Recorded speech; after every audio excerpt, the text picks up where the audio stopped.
Glória a Deus. Saúde a igreja de Deus com a paz do Senhor Jesus. Amém, meus irmãos? Quem está feliz com Jesus essa noite? Quem pode dar uma salva de palmas bem alegre para Jesus? Graças a Deus, que bênção. Meus irmãos, agradeço a Deus, aos céus, pela oportunidade que o Senhor concede de estarmos na presença de Deus. O primeiro culto é do ano de 2026. Graças a Deus, hoje estamos iniciando uma campanha abençoada para a glória de Deus, com o tema Eis que faço nova todas as coisas. Graças a Deus, peço a você, em nome de Jesus, que já comece o ano já fazendo a campanha, o ano de vitória, de luta, que nós teremos, mas certamente nós teremos a vitória se nós perseverarmos. Eu digo para os irmãos que é necessário todo crente, presta atenção, é necessário todo crente ter luta, porque sem luta não tem vitória. Então, se você está na luta, persevere, continue agarrado na cruz em Cristo, porque a tua vitória está mais perto do que você imagina. Louvo a Deus pela vida de cada um dos meus irmãos, da igreja, de todos que se fazem presente, de todos os ouvintes da palavra de Deus nessa noite. Amados, como foi anunciado, vamos abrir a nossa Bíblia no livro do Apocalipse, o último capítulo, o penúltimo capítulo da Bíblia, o último livro da Bíblia, do penúltimo capítulo, para a glória de Deus, capítulo de número 21. Graças a Deus. Apocalipse, capítulo de número 21.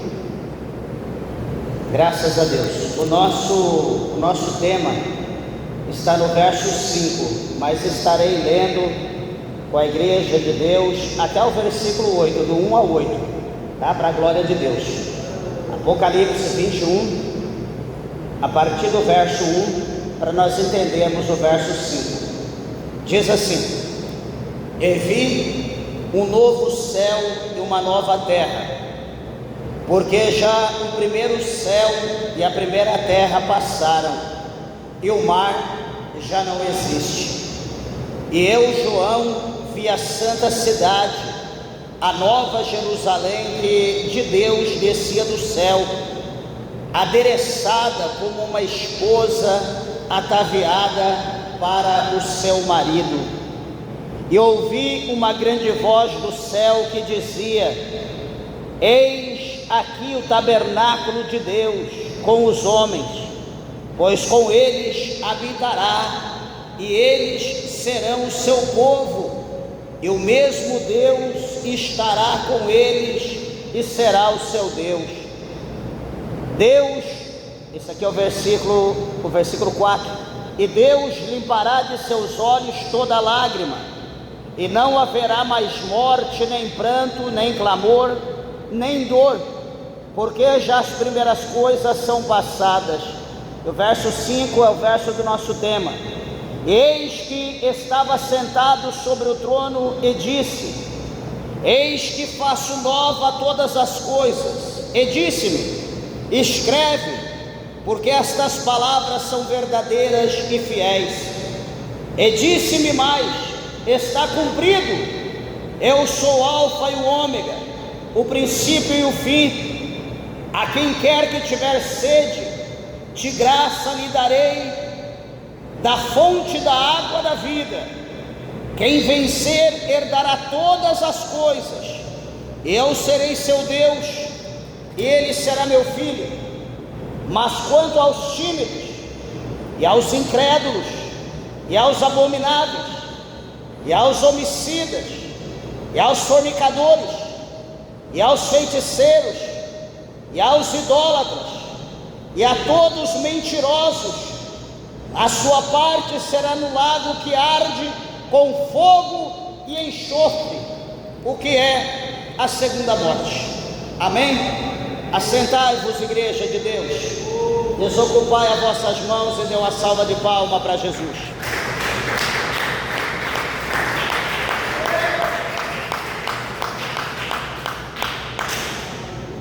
Graças a Deus. Amados irmãos, igreja de Deus, Eu peço, por favor, a tua atenção à palavra de Deus, em nome de Jesus Cristo. Tenho certeza que Deus tem uma palavra ao nosso coração nessa noite. Como eu disse no princípio e repito, o tema da nossa campanha que estamos iniciando hoje é: eis que faço novas todas as coisas. Apocalipse 21, verso 5. Para nós entender que Deus é um Deus que faz todas as coisas novas, como nós pregamos no culto da virada, do dia 31 para o dia 1º, na quarta-feira, nós lemos esse título e falamos alguma coisa acerca, e o Espírito Santo de Deus ali tocou no meu coração para nós fazermos uma campanha acerca de coisas novas, que coisas novas só é feita por Deus, não por nós. Mas a Bíblia mostra aqui nesse capítulo 21 que João, o discípulo do amor, aqui já no final da sua escrita, no final do seu livro, ele vai ter uma visão, ele vai ver algo que o Senhor mostra para ele, aqui tem várias situações aqui que é interessante, vale a pena a gente comentar. A primeira coisa que João ele vê neste capítulo de número 21, no versículo de número 1, ele viu duas coisas. Primeiro, ele viu um novo céu e ele viu uma nova terra. Ou seja, algo que ele não menciona aqui os detalhes exatamente se é como a nossa terra. Ele vai mostrar alguma coisa, mas vai dar um pequeno vislumbre, não os pormenores, mas ele vai mostrar algo que nós, como seres humanos, que nós vivemos aqui nessa terra, que nós passamos aqui nessa terra, que nesse novo céu e nessa nova terra que ele vê, não haverá as coisas que existem aqui hoje. É um céu diferente e é também uma terra diferente. E ele vai mencionar acerca dessa terra e desse céu. Porém, no versículo de número 1, ele diz assim que o primeiro céu, que é esse que nós estamos vendo, que está acima de nós, e também a primeira terra, a terra onde nós estamos hospedados, a terra onde nós somos peregrinos, a terra onde nós somos embaixadores, onde nós estamos aqui por um tempo determinado. Aqui não é nossa terra, aqui não é nossa pátria, mas nós estamos nessa terra. Então ele mostra para nós que já o primeiro céu, a primeira terra se passaram, e ele diz também que o grande mar, ele já não existe mais.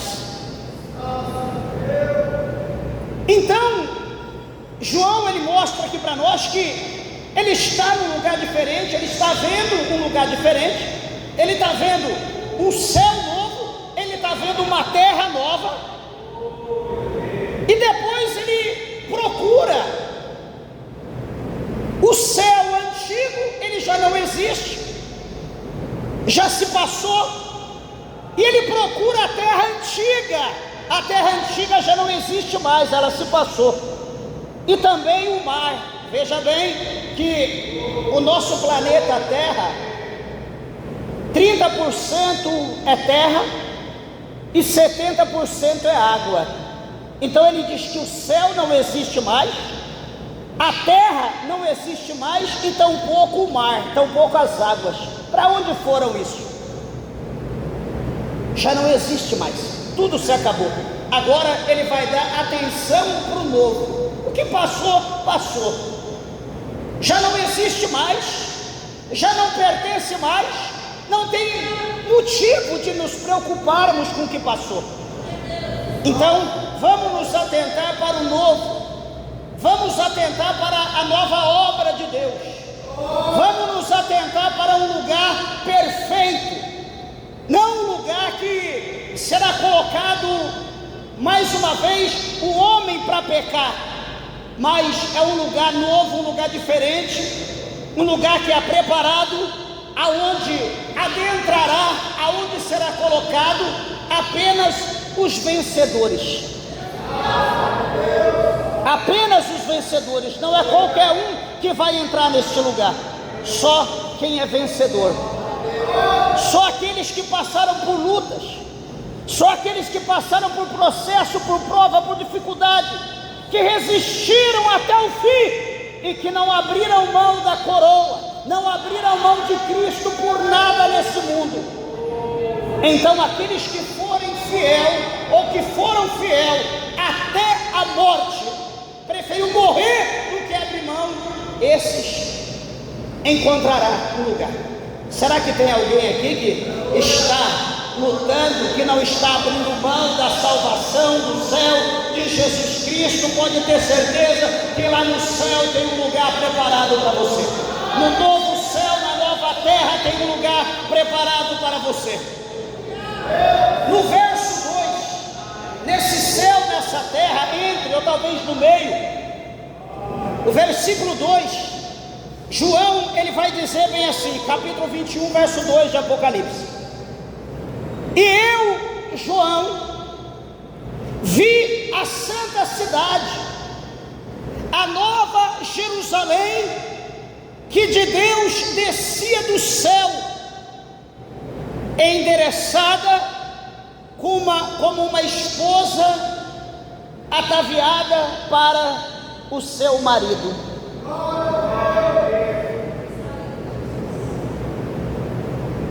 Meus irmãos, imagina João,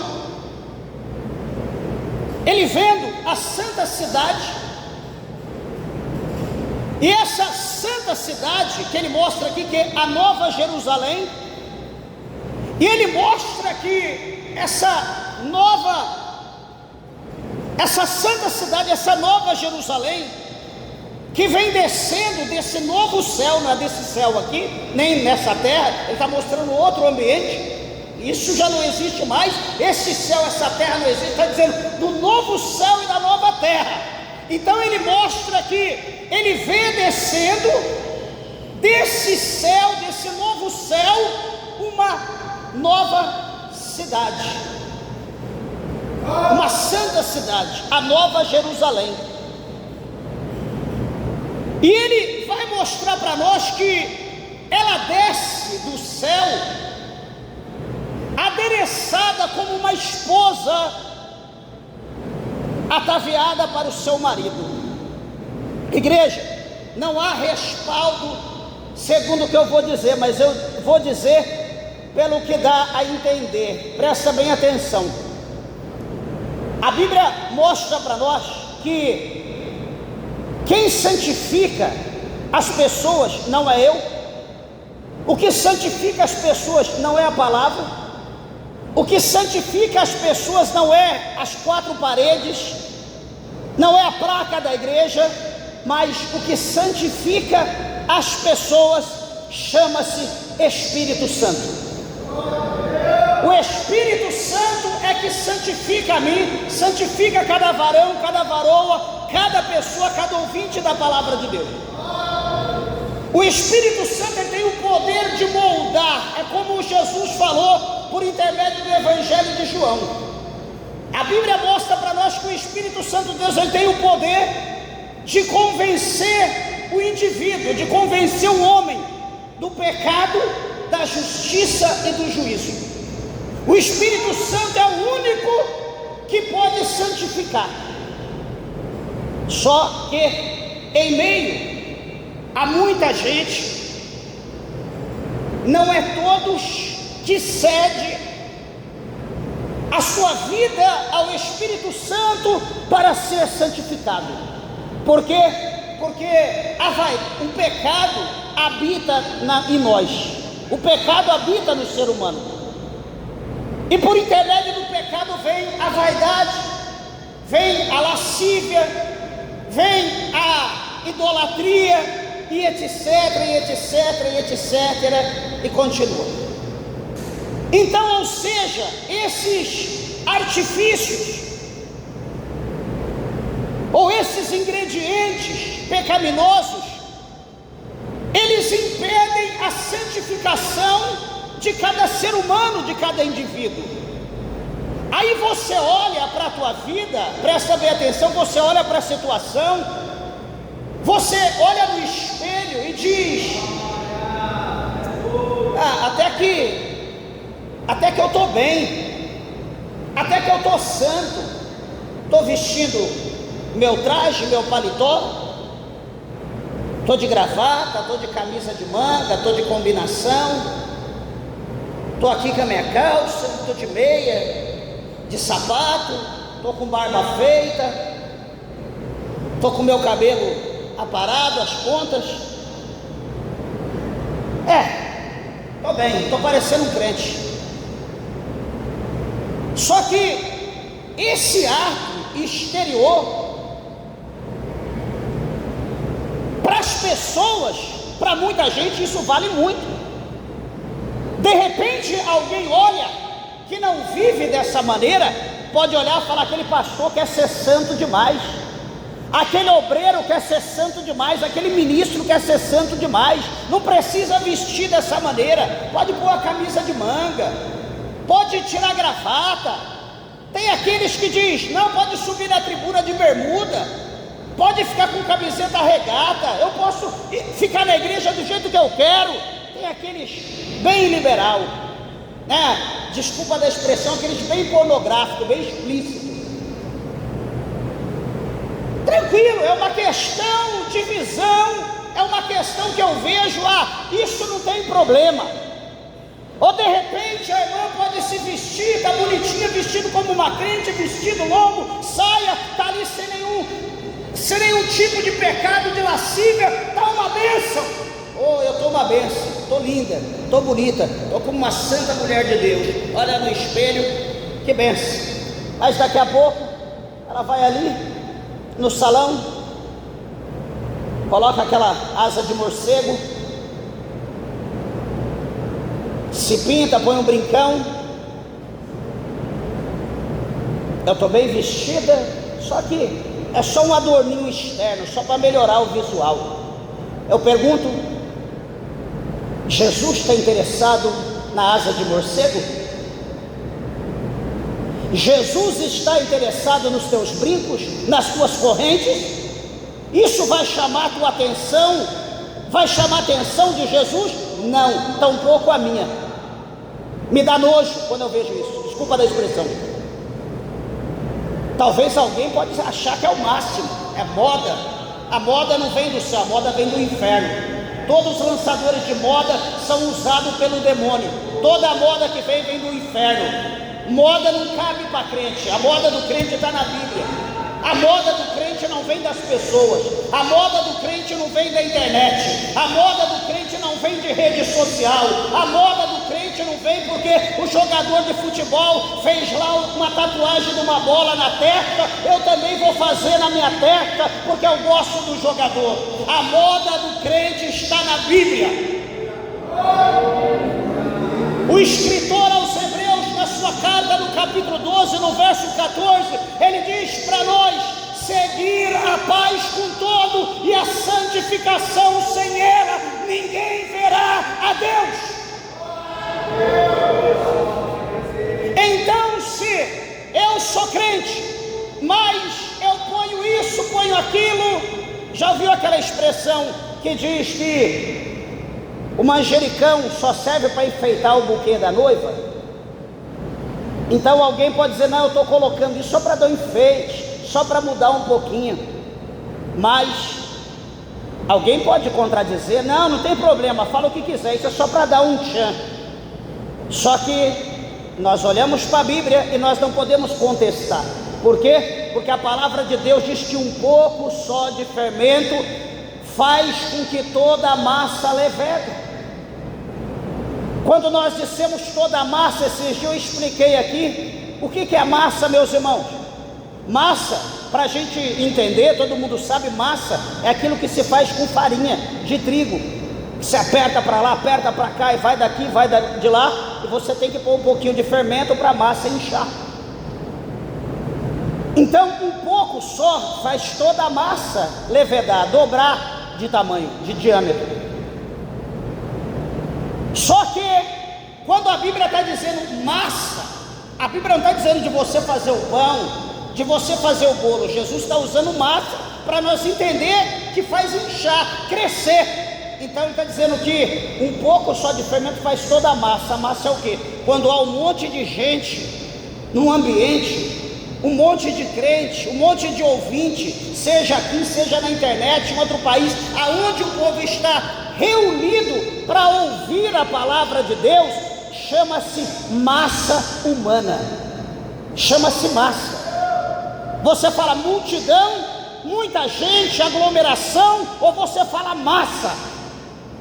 Então, um pouco de fermento, ou seja, aquilo que eu pregar, aquilo que eu ensinar, que eu liberar, que eu disser que aqueles que são vaidosos, que gostam, o pastor falou, então a partir de hoje é lei, eu vou usar.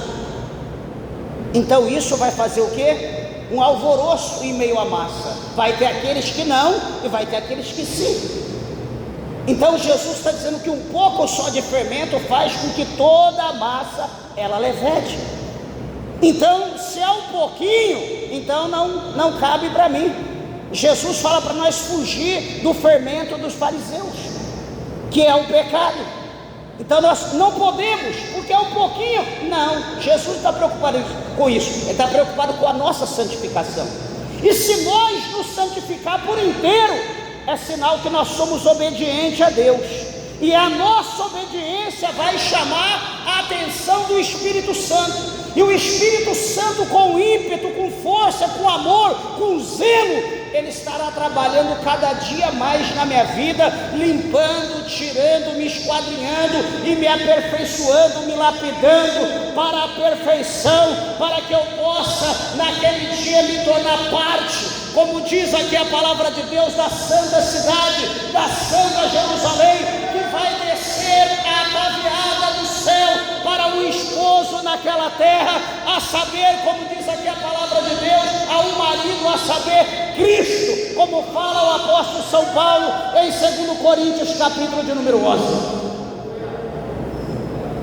Pastor, então todos nós aqui não, entenda isso. O nosso intuito aqui, o nosso desejo aqui é que todos nós vamos para o céu. Mas eu digo categoricamente, com toda a certeza, que de todos que aqui estamos, todos nós não iremos ao céu. Pastor, mas o céu não é teu, você não pode falar isso. Espera aí, por que eu não posso? Eu estou pregando. Eu estou pregando aqui. Por quê? Com os nossos olhos, a gente observa, a gente ouve, a gente vê, a gente conhece, que nem todo mundo dá vazão para o Espírito Santo, nem todo mundo quer ser santo. Todo mundo ama uma moda, todo mundo ama uma modinha do mundo, modinha de música, modinha de roupa, enfim, geral. As pessoas amam as coisas do mundo, tenta cobrir com uma roupa, tenta enganar as pessoas de negócios,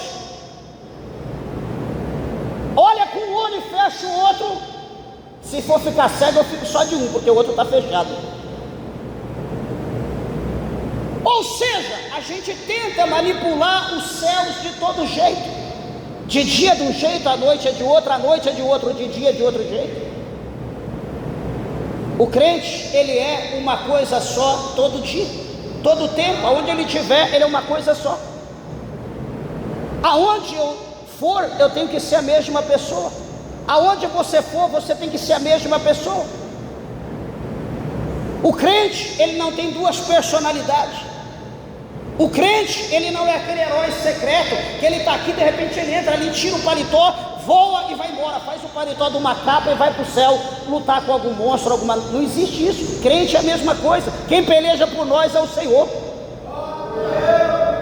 Então, se nós dermos vazão para o Espírito Santo, ele vai trabalhar. Então, o que acontece? Aqui dentro, ele vai tirar um, vai tirar dois, vai tirar três, dependendo do teu coração, como que é a tua fé, como que é a tua vontade de servir a Deus, como está o teu coração, não sei, só Deus sabe, você.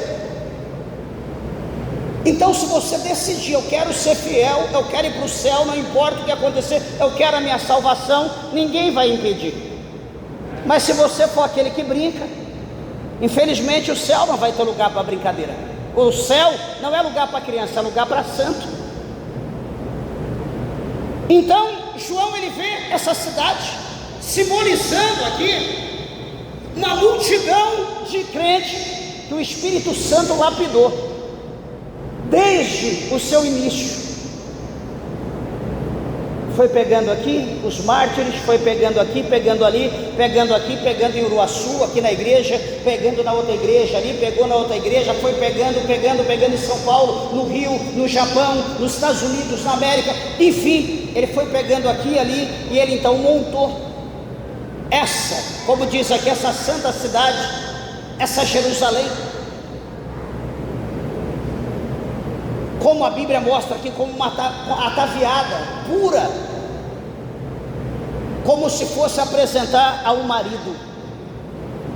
Então aqui são só aqueles que foram santos, aqueles que foram preparados, aqueles que foram provados e aprovados pelos céus, não pelas pessoas. Uma coisa é eu te aprovar, e outra coisa é Deus te aprovar. Eu aprovo de acordo com o que eu vejo, mas Deus, ele aprova de acordo com o que você pensa, porque Deus conhece o teu coração, o teu pensamento. Você pode dizer para mim algo, mas o teu coração diz outro. Deus conhece o teu coração, se há necessidade, se há sinceridade. Eu lembro, quando eu digo dessa maneira, aqueles dois homens, quando Jesus falou aquela parábola daquele homem que tinha 2 filhos, é bem propício para essa situação. Jesus fala assim: olha, havia o pai, o homem, conversando com os filhos, e disse para um: olha, filho, você vai trabalhar na minha vinha comigo? E o filho olhou para o pai e disse: pai, eu não irei não. O pai então diz: tá bom, meu filho, amém. Aí o pai foi e encontrou outro filho e disse: filho, você vai trabalhar na minha vinha? E o filho diz: eu vou, pai, pode contar comigo. Chegou de manhã, o pai está lá na peleja. Ué, cadê os meninos? Cadê eles? Daqui a pouco vem vindo. Ele olha, até que enfim, graças a Deus. E vem chegando o filho. Quando chega o filho, para surpresa do pai, aquele que disse que não ia, ele se arrependeu. Houve um arrependimento nele, no coração. Ele diz: puxa vida, meu pai é tão bom para mim, meu pai cuida de mim, meu pai é uma bênção, ele me ajuda, ele dá tudo que eu quero. Eu vou ficar aqui coçando o pé, não vou fazer nada. Peraí, eu vou ajudar meu pai. Que ingratidão é essa? Eu serei grato a ele por tudo que ele faz, eu vou lá. Ele levantou, se arrumou e foi para a peleja, foi trabalhar com seu pai. E o seu pai ficou feliz, seu pai o abraçou, beijou, o amou mais ainda, porque houve um arrependimento. Ele disse que não ia, mas ele se arrependeu e foi. E o pai então se alegra com o filho, está na peleja. Todavia havia uma esperança no coração do pai, porque o outro filho disse que iria, e o pai está esperando. Puxa vida, que bênção, então vai estar os dois comigo. Só que o que disse que ia, ele pensou: vou nada. Esse dia eu pedi tal coisa para o meu pai, ele não me deu, ficou com a mão fechada, e não sei o que, pensa que eu sou empregado dele, que contrata alguém. Vou nada, vou descansar, vou curtir minha vida.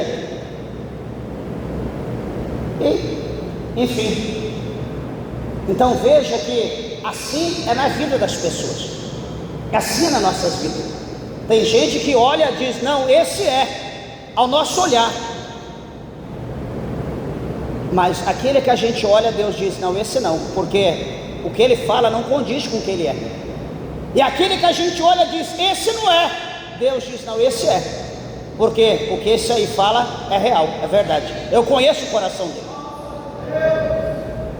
Então o dizer do homem de Deus, da mulher de Deus, só tem 2 palavras: o famoso sim, sim, ou o não, não.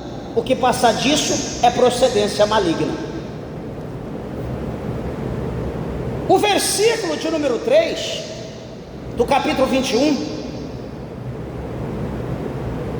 João, no verso 1 e 2, ele vai ver No versículo de número 3, João ele vai ouvir.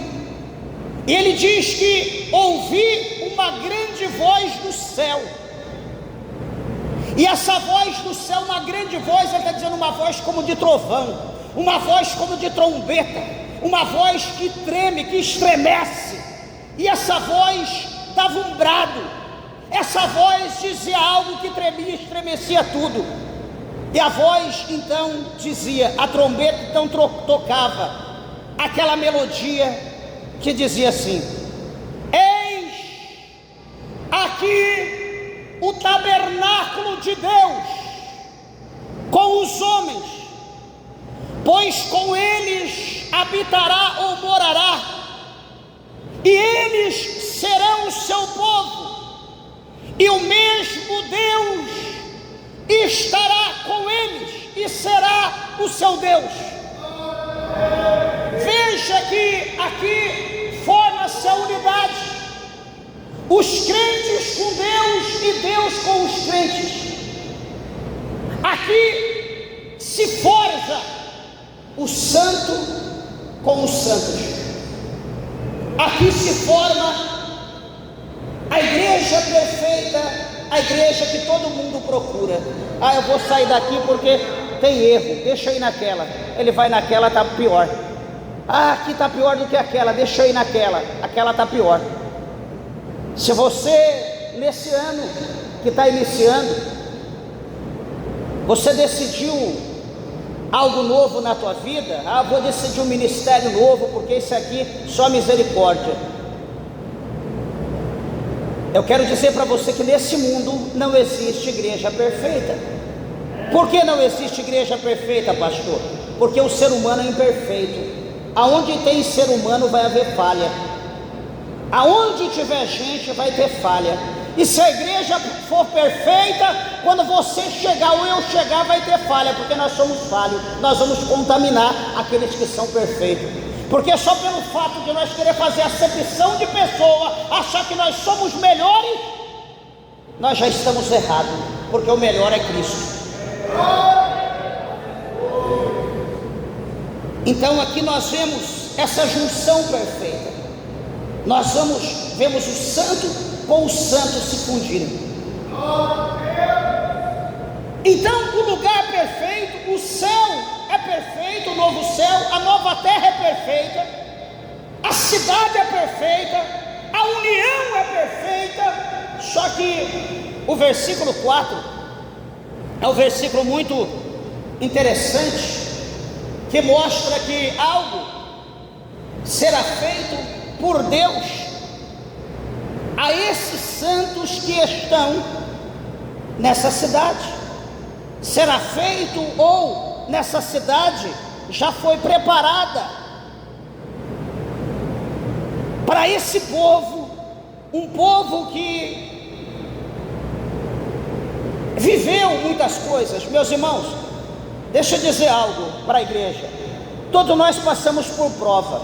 Só que quando nós olhamos a Bíblia, por exemplo, quando você estiver num momento difícil da tua vida, dê uma olhada no capítulo 11 de Hebreus. O que fala lá? Lá é a galeria da fé. Lá mostra o que todos, a maioria dos homens de Deus, mulheres de Deus, passaram no passado.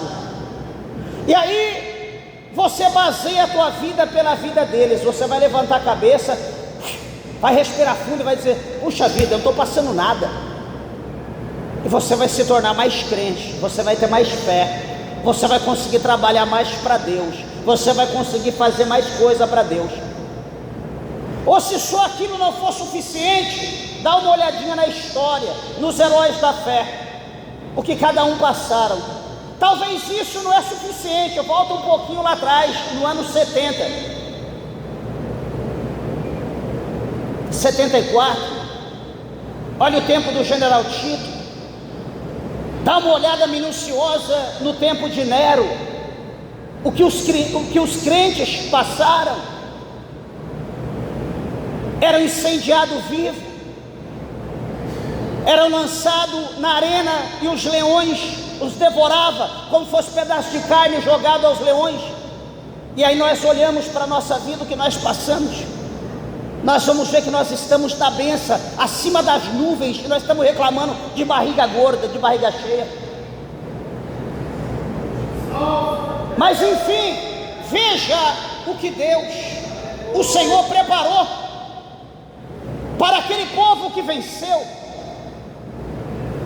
Versículo 4: e Deus limpará de seus olhos toda lágrima.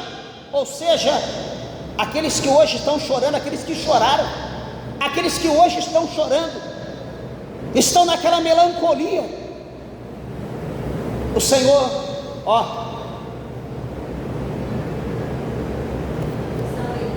a Bíblia diz que Ele vai limpar toda a lágrima, Ele vai estancar. Não é que Deus vai limpar, amanhã vai correr de novo, não. Deus vai estancar toda a lágrima, limpar. Sabe quando algo está sujo, você limpa e fica limpo, não aparenta mais sujo? Então Deus vai limpar toda a lágrima. Deus vai secar, estancar. É como aqui, caiu um pouco de água, eu vou passar um pano aqui e vou tirar, secou, limpou toda a água, já não existe mais. Então quando diz que Deus limpará toda lágrima, Deus vai secar toda lágrima. Você não chorará mais, não haverá mais motivo para choro. Hoje você pode chorar, hoje você balbucia, hoje você derrama lágrima, mas amanhã ou depois não haverá mais necessidade. Por que nós choramos? Talvez nós choramos de dor, talvez nós choramos de tristeza, choramos porque perdemos, choramos porque não conquistamos, choramos porque fomos traídos, choramos. Lá não haverá motivo para choro, então não haverá mais água, não haverá necessidade de derramar lágrima. Segunda coisa que o Senhor fará: não haverá mais morte. Você que está com medo da morte, não, Deus me livre de morrer, Deus me livre, lá não haverá morte. Sabe por quê? Porque um pouquinho antes aqui, a Bíblia diz para nós que o último inimigo que será morto, que será vencido por Cristo, chama-se morte. A morte, ela será vencida, a morte será morta, a morte será lançada no lago de fogo e enxofre, a morte não vai mais existir. Lá na cidade, na nova cidade, no novo céu, onde haverá nova Jerusalém, nesse lugar não haverá mais morte, as pessoas não envelhecerão, as pessoas serão transformadas, melhor dizendo. Por quê? Porque ali não haverá, como Paulo fala em 1 Coríntios capítulo 15, ele diz que ali não haverá corrupção e nem incorrupção, ali não haverá carne e nem sangue. Então lá estará somente os vencedores, somente as almas dos homens, das mulheres, dos crentes que venceram. Só os vencedores estarão lá, só aqueles que venceram o mundo, venceram o pecado, venceram a carne, venceram as famílias, venceram os desejos, venceram o mundo. Aqueles que venceram tudo, eles estarão lá. E Jesus aqui diz, João diz, por aquilo que Jesus mostrou para ele, que ali não haverá morte. Então não haverá lágrima, não haverá morte, ninguém vai chorar pela perca de ninguém, porque não haverá perca, não haverá mais morte. Terceira coisa, diz aqui a palavra de Deus, que não haverá planto, não haverá planto. Aquele desespero, aquela gritaria que todo mundo ouve, o que está acontecendo? Por que aquele grito? Por que aquele desespero? Não vai haver mais. Aí a quarta coisa ele diz, não haverá clamor. Não vai haver clamor, voz alta, aquele tom elevado, como a gente ora aqui, como a gente prega, não vai haver. não vai ter necessidade. Por que que aqui às vezes a gente fala alto? Por que que aumenta o microfone? Para as pessoas atentar, para as pessoas prestar atenção, porque às vezes está olhando no celular, está olhando no pé do outro, está olhando para a parede, está olhando para o teto, tipo, acaba logo isso aí, eu quero ir embora, ora logo por revelação, ora por mim, põe a mão na minha cabeça. Só falta falar, expulsa esse cão que está na minha vida, que não me dá paciência para ouvir a palavra de Deus. Então lá no céu não haverá isso. Todo mundo que estar ali vai estar ali porque venceram, e vão estar ali porque verdadeiramente amam o Deus daquele novo céu, daquela nova terra. Eles decidiram viver para Ele, então eles venceram e estarão com Ele. Quinta coisa, não haverá lá dor. Oh, aqui ó, missionária foi louvar, não estou aguentando de dor de cabeça. O dia inteiro hoje, já levantou com dor de cabeça, pensei até que tinha diminuído. Quanta gente aqui que deve estar sofrendo alguma coisa, quanta gente aqui que está com problema, quantas pessoas que estão ouvindo, que estão com problema, com dor, né? Eu sempre digo, duas coisas que incomodam muito, que o mundo inteiro hoje tem. Primeira coisa é a enfermidade, a doença. Acho que não existe uma pessoa, uma criança que não tem doença, que não tem enfermidade, todo mundo está doente. Segunda coisa, raro são os casamentos que prosperam. É gente chorando porque não deu certo, porque pensou que era isso, era aquilo. Então no céu não haverá dor. Quando falar dor, você vai dizer, o que é dor? Você não vai lembrar o que é dor, porque nada que existe nessa terra não existirá na outra terra, porque a outra terra é nova. Não vai haver dor naquela terra, não vai haver lágrima, não vai haver grito, não vai haver desespero, não vai haver lágrima, não vai haver morte, não vai haver pranto. A sexta coisa, aliás, ele disse dor, depois ele disse, porque as primeiras coisas são passadas, as primeiras coisas não existem mais.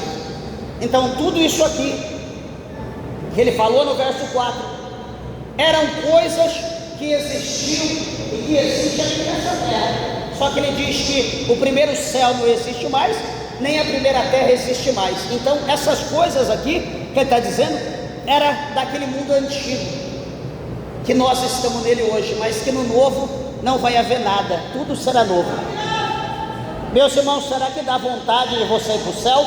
Você que tem lutado para ser rico, você que tem lutado para ser abençoado, você que tem lutado para ser próspero, você que tem lutado para ter alegria, você que tem lutado para conquistar, será que tudo isso é o suficiente? Será que tudo isso compara com o novo céu, com a nova terra, com a nova cidade? Por mais que nós conquistamos aqui nessa terra, nós vamos ter dor, nós vamos ter problema, nós vamos ter dificuldade, teremos traição, seremos apunhalados, vamos ser roubados, tentarão nos matar, e se vacilar vai matar. Mas no novo céu, na nova terra não. Pastor, eu almejo, está nascendo desejo no meu coração de ir para esse lugar, o que eu faço? É muito difícil. Não. Primeira coisa, aceita Jesus, confessa Jesus como seu único, suficiente Salvador da sua alma. Segunda coisa, renuncie o mundo, abandone as coisas desse mundo, viva para Cristo, deixa Cristo viver na tua vida, deixa Cristo morar em ti, deixa Ele habitar em você, deixa Ele direcionar os teus passos, deixa Ele guiar a tua vida, deixa o Espírito de Deus te santificar. Não preocupe com o que as pessoas vão dizer, com o que as pessoas vão falar. Viva para Deus, não viva para as pessoas, porque nem Jesus agradou as pessoas, você também não vai agradar, tampouco nós iremos agradar. Lacaçube, a calabra cheia. Eu quero agradar meu marido, eu quero agradar minha esposa, eu quero agradar o pastor, eu quero agradar o meu chefe, eu quero agradar o professor. E Jesus? E Jesus, você não quer agradar não? Você prefere agradar as pessoas? Conheço uma mulher que ela diz: nem Maria agradou todo mundo. Eu, como crente, digo: nem Cristo agradou todo mundo. E você vai agradar? Quem que você vai agradar? Qual é o retorno que tu terá pelo agrado? Então, você vivendo, aceitando Jesus, santificando, deixando o Espírito de Deus fazer a obra na tua vida. Peraí, pastor, mas eu tenho um problema, eu tenho uma enfermidade, eu tenho um mal.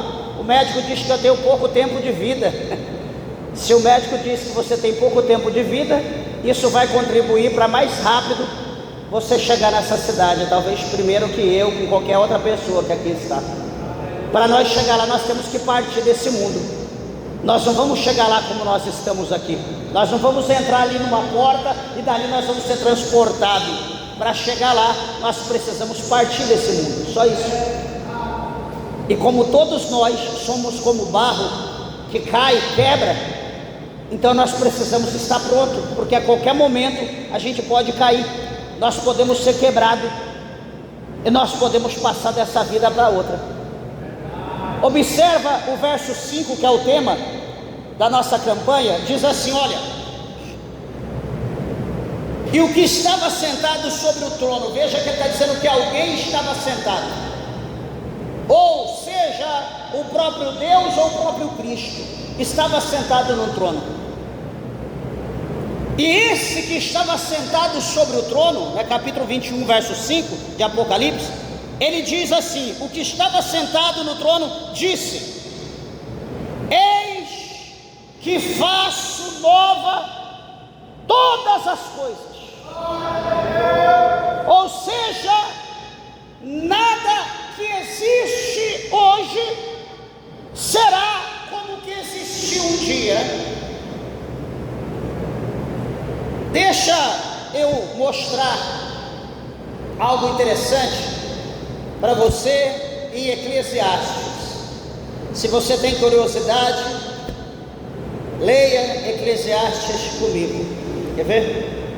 Eclesiastes está depois de Salmos, depois de Provérbios.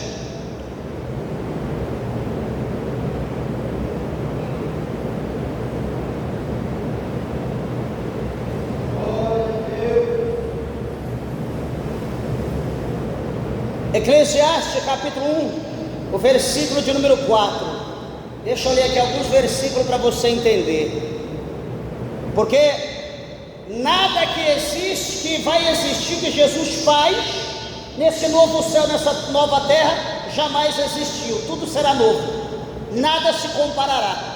Deixa eu mostrar aqui nessa terra atual como são as coisas. Verso 4. Uma geração vai e outra geração vem, mas a terra para sempre permanece.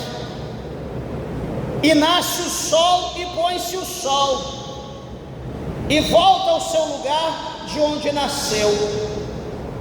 O vento vai para o sul e faz o seu giro para o norte, continuamente vai girando o vento e volta fazendo os seus circuitos. Todos os ribeiros vão para o mar, e contudo o mar não se enche. Para o lugar para onde os ribeiros vão, para aí tornam eles a ir. Veja o 8. Todas essas coisas se cansam tanto, que ninguém o pode declarar. Os olhos não se fartam de ver, nem os ouvidos de ouvir. E o verso 9: o que foi, isso é o que há de ser, e o que se fez, isso se tornará a fazer, de modo que nada há novo debaixo do sol. Então, meus irmãos, Salomão está mostrando aqui, falando das suas experiências pessoais, de tudo que ele viu, ele escreveu. Ele está mostrando para nós que a vida aqui na terra é uma vida repetitiva, é uma vida contínua. Eu vou embora e alguém virá no meu lugar e continuará fazendo o que eu estou fazendo. Este que ficar no meu lugar, ele vai embora, virá outro no lugar dele, que continuará fazendo o que eu fazia, que o outro fez e que agora ele vai fazer. E assim é uma vida repetitiva. O sol nasce, o sol se põe, o vento vai para o sul, vai para o norte, as coisas todo dia acontecem de igual forma, ou seja, nada há novo, como está escrito aqui debaixo da terra. A tua Bíblia está aberta ainda? Só para encerrar essa parte, capítulo 3, verso 15 de Eclesiastes.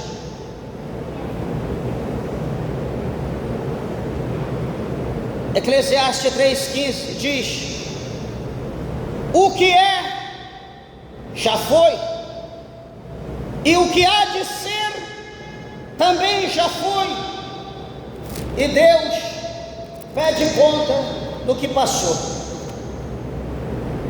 Tudo, nós vivemos no mundo repetitivo, só que cada um de nós tem a nossa função, cada um de nós temos as nossas obrigações. Deus coloca responsabilidades na mão de cada um de nós.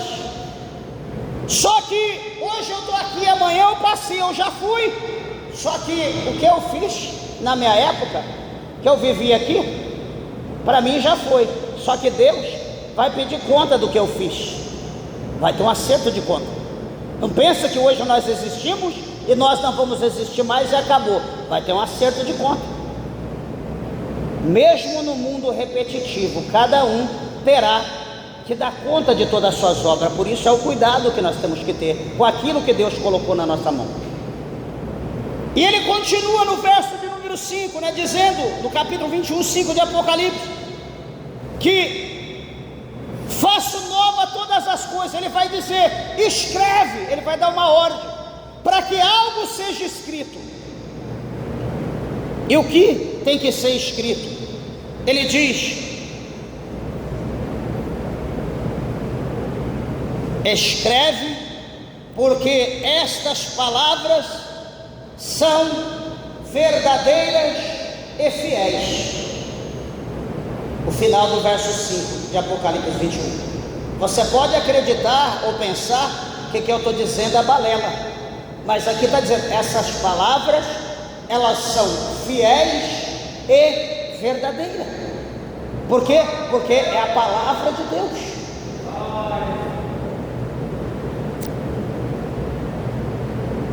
E ele diz,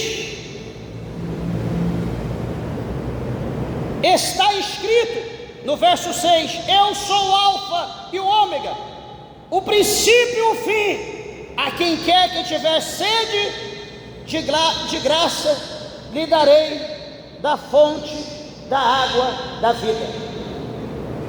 Se porventura houver sedento, primeiro aqui Jesus mostra que ele é o alfa e o ômega. O alfa é a primeira letra do alfabeto grego, o alfabeta grego. Por isso que começa alfa, beta, enfim, vai até o ômega. O ômega é como se fosse a nossa letra Z do nosso alfabeto português.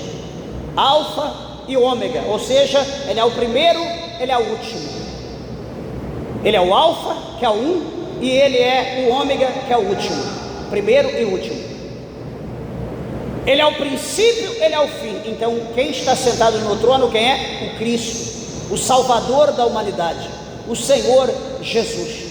Ele diz que se porventura houver alguém que tiver sede, que venha a ele e beba da fonte da água da vida.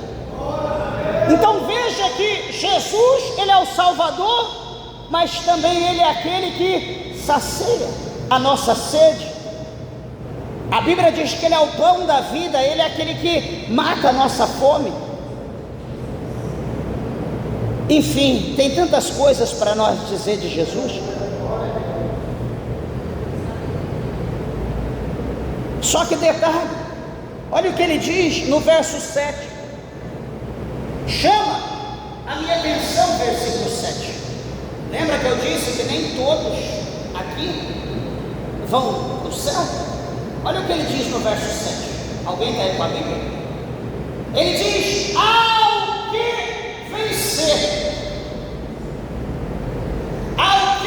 vencer, herdará todas as coisas, e eu serei o seu Deus, e ele será o meu filho. Ele está dizendo: todos venceram. Ele não está dizendo, ele está dizendo ao que vencer, porque vencer é opcional. Você pode dizer: hoje é o último dia que eu fui para o culto, não quero saber mais de igreja. Ou seja, você está derrotado, você perdeu. Só que você pode ter iniciado o ano dizendo: esse ano eu quero ser o melhor crente da minha casa, da minha família, o melhor crente da igreja, o melhor crente de Uruaçu, o melhor crente do Goiás, o melhor crente do Brasil, o melhor crente da América do Sul. Eu quero ser o melhor crente da terra. Esse é o crente vencedor, que ninguém impedirá ele de entrar no céu, porque ele está com um objetivo no coração, e o objetivo dele é vencer. Nada, ninguém impedirá que ele vença. Então, por isso que ele está dizendo: quem vencer. Ai, não estou aguentando mais, estou fraco. Como dói ouvir isso. Não digo desanimador, porque a minha fé não está nisso, mas dói. Porque tanto problema que tem nesse mundo, eu nunca vejo alguém dizer: ai, não aguento mais, não vou mais trabalhar, vou parar, chega, não aguento mais trabalhar. A pessoa pode estar morrendo, pode estar rastejando, pode estar quebrado no meio, está faltando um pé, uma mão, mas ele arruma um jeito e vai trabalhar. Ele não desanima de trabalhar, mas de ir para a igreja, de aceitar Jesus para usufruir desse novo céu, dessa nova terra, de tudo que está preparado, que nunca foi feito nada igual. A gente diz: ai, não estou aguentando, estou cansado, hoje eu não vou para a igreja, é por causa disso, é por causa daquilo, estou com o estômago ruim, acho que vai chover. Sabe quando nós vamos vencer? Nunca a gente vai vencer desse jeito, nunca. Porque cada dia o diabo preparará uma situação pior, cada dia ele preparará algo diferente, para você não ir para a igreja. Ele foi porque o tempo estava meio assim, então amanhã eu vou deixar o tempo um pouquinho pior, no outro dia eu vou deixar um pouco mais pior, no outro dia eu vou preparar umas gotinhas de água, porque ele é de açúcar, ele vai derreter, ele é de sal, ele vai derreter, então ele não vai para a igreja. E assim o diabo vai trabalhando na vida dos crentes derrotados. Crente fiel, ele vai de a pé, ele vai de cadeira de roda, ele vai de condução, ele vai no cavalo, ele vai de bicicleta, ele vai correndo, ele vai descalço, não importa. Esses tempos atrás, ano passado, só para encerrar, eu falei com o irmão lá da África, a gente conversou há algum tempo. Deixa eu dizer uma coisa para os irmãos. Ele falou algo que eu fiquei estarrecido até hoje, eu tenho gravado lá em casa. Ele diz que ele anda 285 quilômetros de a pé para ir para a igreja. 285 quilômetros de a pé para ir para a igreja.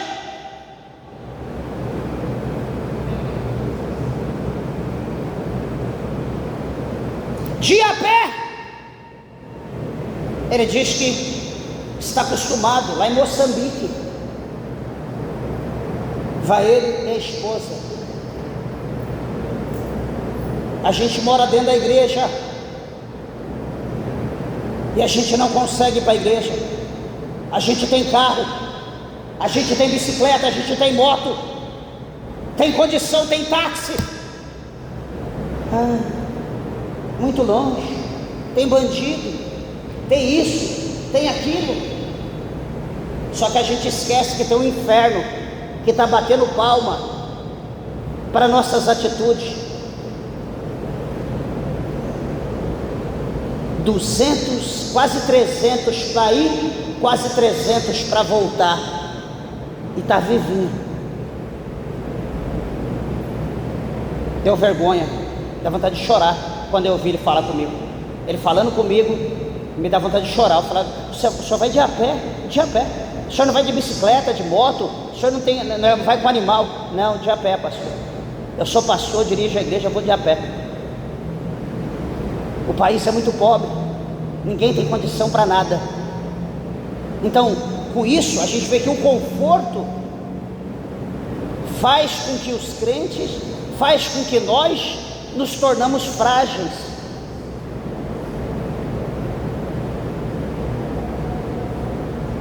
E eu digo aos irmãos: se um povo desse não ir para o céu, será que nós vamos? Então, o que vencer herdará todas essas coisas. Que Deus possa, de acordo com a sua misericórdia, nos renovar, meus irmãos, nesse ano, nos restaurar, nos dar graça, tirar de nós o fardo do pecado que cada dia mais parece que nos afunda, cada dia mais faz com que nós percamos as nossas forças, que nós não conseguimos olhar para Jesus, que nós não temos ânimo de ler a Bíblia. Peraí, meus irmãos, eu enviei no grupo o manual, ou o manual para ler a Bíblia em um ano. Alguém começou a ler? Hoje a senhora leu qual? Está lendo à noite? Então, ontem foi Gênesis 1 ao 3 e hoje é Gênesis 4 ao 6. Cada dia tem alguns versículos para ser lido. Se esforce, por favor, não custa nada. Pastor, hoje eu não tive tempo. Quando você sentar lá no toalete, está apertado, está com dor de... senta lá, pega a Bíblia. Certamente dará tempo de você ler um capítulo. Vai comer, põe a comida, põe a Bíblia do lado. Enquanto você mastiga, lê um pouquinho. Vai deitar à noite, está sem sono, lê o que falta. Mas não deixa de ler. Leia a Bíblia, estude a palavra de Deus. Tenta ler a Bíblia esse ano, ela toda, para que nós possamos vencer, para que nós possamos aprender, adquirir força, para que nós possamos herdar todas essas coisas. Esse é o tema da nossa campanha. E o Senhor fará nova todas as coisas, e que nós possamos estar preparados para usufruir de todas as coisas novas que Cristo está preparando, nesse novo céu, nessa nova terra. Amém? As horas se foram, as palmas para Jesus bem alegre.